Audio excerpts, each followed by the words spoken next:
Hi guys, it's Ben here from T-Rex Space Station. How are you all doing?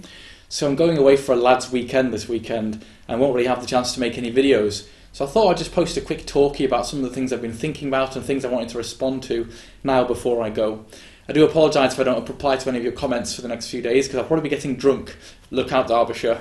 First up, I'd like to talk about a video done by Monkey Spaz, not that recently actually, it was a few weeks ago now, asking, do you complete games? And I'm sorry that I haven't got round to responding to this question because I thought it was quite a good one. I have alluded to this before and probably mentioned it a few times, but the resounding answer for me is no, I don't. In fact, I'm notoriously bad at starting games, maybe even playing them for quite a while, and then just abandoning them, and I've always kind of been like that. It's hard to analyse why it is that I don't complete video games, but it's possibly, firstly, because I've got a short attention span, and secondly, because I'm just not that good at games. For me, a lot of video gaming is about immersing myself in a different world or distracting myself for a while and just kind of a form of relaxation. But there's also a big intrigue. I like to find out how video games work and see, what the graphics look like, what the world looks like, what's different about this game. Once I've kind of done that and kind of understand how it works, I often lose interest and kind of just want to move on to the next game. I have discussed in the past, sometimes I feel like, certainly now more than ever, a lot of us are oversaturated with video games, mostly because when I was a kid I would only be able to get, say, one new game every month. And therefore I would sit down and play that game over and over again and would probably be much more likely to complete it than I am today. Now with things like the Steam summer sales and stuff, I can buy a shit ton of games and will get to check them out a little bit and won't really get round to completing them. I'll just get to see a little flavour of it and then move on because I've just got so many different options in my head. Also, I don't know if you guys have ever done this, but sometimes, and I don't want to be criticised too much for this, sometimes I have bought games just to see what they look like or because I think they'll make a good video. So I'll buy that game and play it through and talk over it for a bit of a laugh because I think it will make good viewing, and then just leave it there. And I've certainly done that with a lot of old DOS games that I might have played in the past, and I've just solely played them because I think it will make an entertaining video. I don't think there's necessarily anything wrong with that. I don't think you always have to play games on your YouTube channels that you absolutely love, but it does actually contribute to the kind of turnover of games that I dip into a little bit and don't really finish. What are some of the games that I've actually completed? That's a good question. Games that I complete tend to have a number of things. Firstly, it's games that have got a really, really good storyline. I often talk about the game Sleeping Dogs on the Xbox, which is a really great sandbox game that I would highly recommend, and I completed it really quickly just because I really wanted to learn what happened to the characters, what happened next, and I got so engrossed in the story that I missed a lot of the side quests and all of the kind of 100% things to do, and ended up just tearing through the main quest until I'd finished the game. And when it finished I was like, oh crap, that was it. I just rushed through it so much because I wanted to hear what happened next to the characters. Another game that I played loads and completed relatively quickly was Skyrim, because that game managed to really entangle me in a different world and really fascinated me. And again, I became so engrossed in the story, in the plot, in exploration, in escaping from the real world, that the time just flew by and I managed to finish it. One of the other reasons why I think I don't complete games is because I'm a massive fan of genres of games that I'm not very good at. So I really like shmups, and I've bought lots of shmups on the Mega Drive, and I've played them loads, don't get me wrong. It's not like I just play them a little bit and then leave them. Games like Fire Shark or Truxton. But unfortunately I'm terrible at shoot-em-ups. So I've played Fire Shark a ton and was determined to try and finish it. But the game is damn hard, and I've just never managed to do it. I was looking through my Mega Drive collection and I've probably completed a pathetically small percentage of these games, but it's because they're really difficult and I've given them a good go. I think that Mega Drive games really do need a lot of practice and a lot of time, and unfortunately these days I don't often have the time required to memorise every single bullet, every single pattern to the levels. And yeah, Mega Drive platformers and just shoot-em-ups in general on any system do require that diligence that unfortunately I just don't have a lot of at the moment. So yeah, I think it's a combination of oversaturation, lack of skill, and lack of time to practice those games. But I thought that was a really good question, and I'll post a link to Monkey Spaz's video in the description below. So the second thing I wanted to talk about was that I've got a new system. Dun, dun, dun. Yeah, I've organised my collection, and I know that I said that I have bought a lot of games. I don't play all of them, and I was thinking about whether I need to sell some games off and reorganise my collection. But that doesn't mean that I haven't been interested in getting a new system. I've had my eye on lots of videos from this system for a while, and I decided to go for a Sega Saturn. And actually this is a Japanese Sega Saturn. Now, why did I choose a Saturn and why did I choose a Japanese one?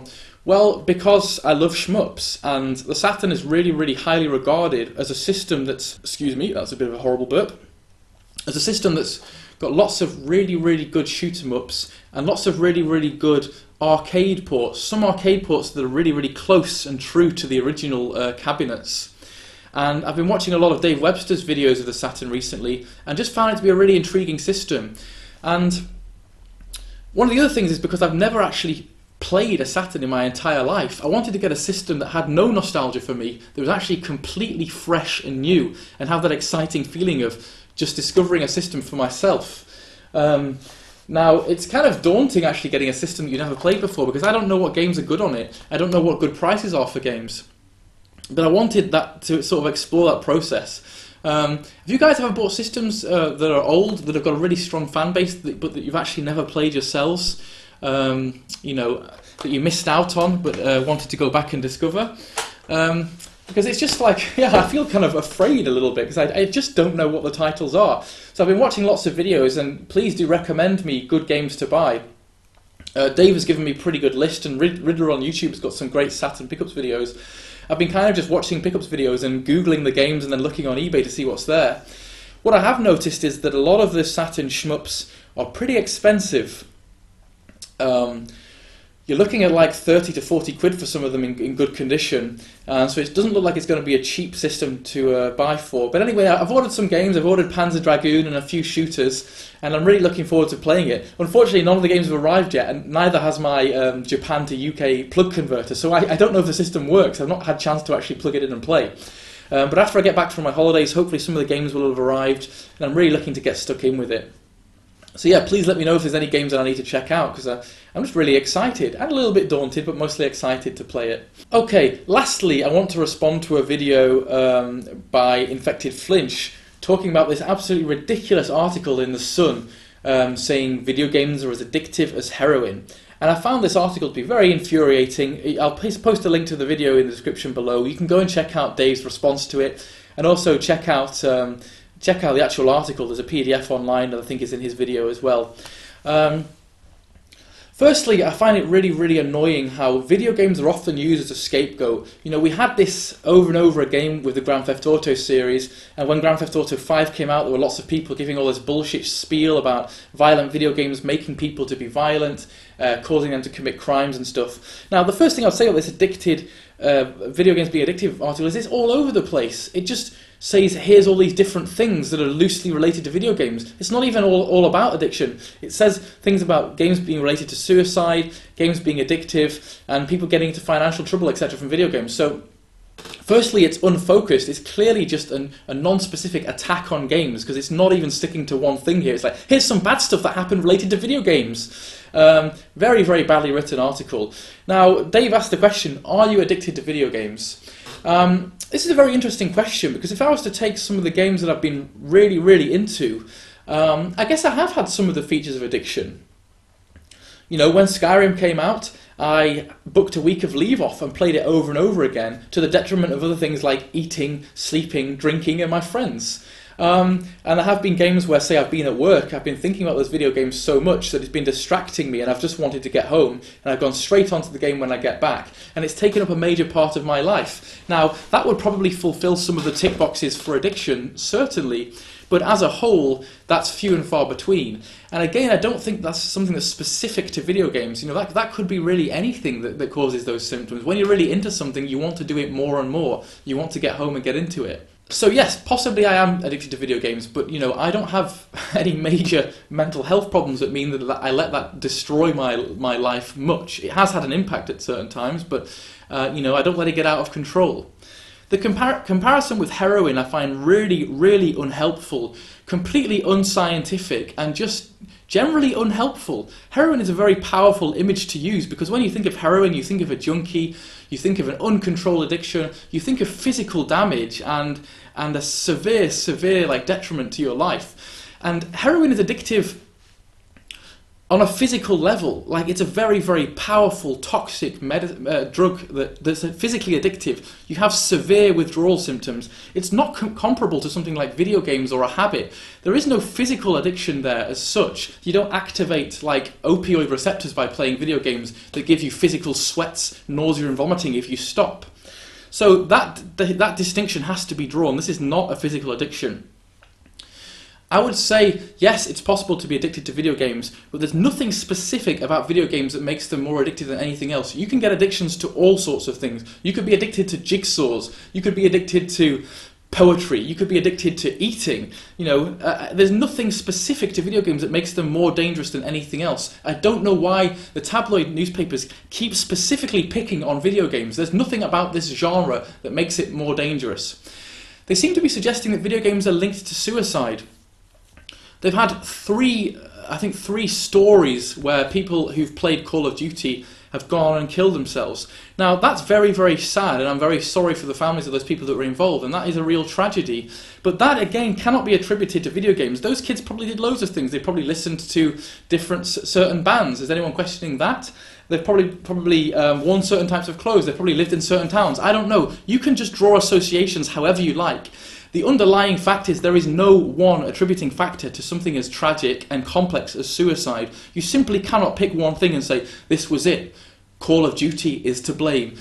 I know that people want to do that. We want to simplify things. Unfortunately, suicide and depression and mental illness are very complex and go much, much deeper than one variable. There are probably serious social issues there. There are emotional issues. There may be mental health issues. There are maybe economic issues. I know I had a very close friend that killed himself a couple of years ago, and it was a number of things. It was not one simple thing, and a lot of it was actually about the environment at the time. It was very hard to find jobs. There were a lot of difficulty, competition, economic factors. Unfortunately, all these things tie together and produce one terrible end product. But there isn't one simple scapegoat that you can pick on. And I just hate the fact that the media try and simplify these things, things as serious as suicides, with something as trivial as playing video games. Video games are just a bit of fun. They're not a major contributor to those kinds of serious things. I mean, they might have a part to play. They might be a symptom of serious problems rather than a cause. Have you ever thought that perhaps depressed people withdraw and want to get away and want escapism? And video games allow you to do that, but that doesn't mean that they're a cause of somebody being suicidal. The whole slant of the article that I read in The Sun was making it feel as though video games were to blame, and I'm sorry, but they're simply not. Stop vilifying video games. The article mentions some people, I think a girl that had wasted loads, got really addicted to Candy Crush and wasted loads of money on it, and it was to the detriment of things. And I think the problem we have here is that the article references specific stories of people that have fucked up their lives, but there are no overarching evidence-based articles that I could find there. There were no references to journals that I could follow, no references to clinical trials, very little references to scientific studies other than some pictures of brains that have dopaminergic responses to video games or whatever it is. Now, you can get a dopaminergic response to pretty much anything. That's just a very generic reward system thing. And I think it just didn't tell me enough science or backing. It was just full of specific anecdotes that you really can't read much into. Some people have bad lives. Some people are addicted to stuff. Some people make poor life decisions. Some people have very difficult economic situations. You can't be linking that to video games. It's more complex. Does the article have any weight or anything interesting to it? Well, I have been thinking, sometimes I think our modern culture can actually be quite damaging in terms of mental health.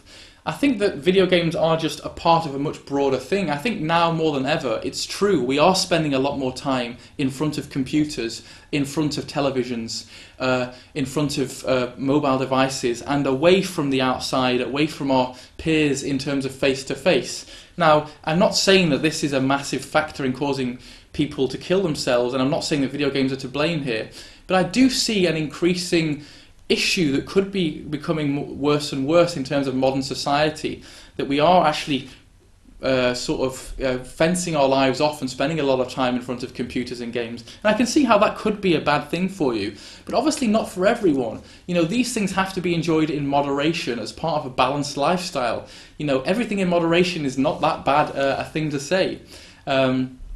if you go on social media a lot, of course that's going to have detriment to your life in the same way that, if you go on Candy Crush a lot or play lots of video games. It's about balance. And I think that, our modern lifestyle does kind of have those little warning signs, I suppose I would call them, where we do withdraw a lot, and perhaps video games could be a part of that. That's the only kind of possible weight that I could add to it, but mostly the article was full of shit. I don't think it's told me anything that I didn't know already. If you spend hours and hours a day in front of a computer, possibly that could have bad effects on your lifestyle. But to be honest, I've spent months and months playing video games for hours on end, and I'm relatively okay. Right, guys? Anyway, this has been a bit of a rant, actually. God, I got really angry about that. And let me know what you think about some of the things that I've said in this video. It's interesting to talk about it, and I'd be interested to hear your responses. Thanks, guys, and I'll see you all after I get back from my holidays. Take care. Bye.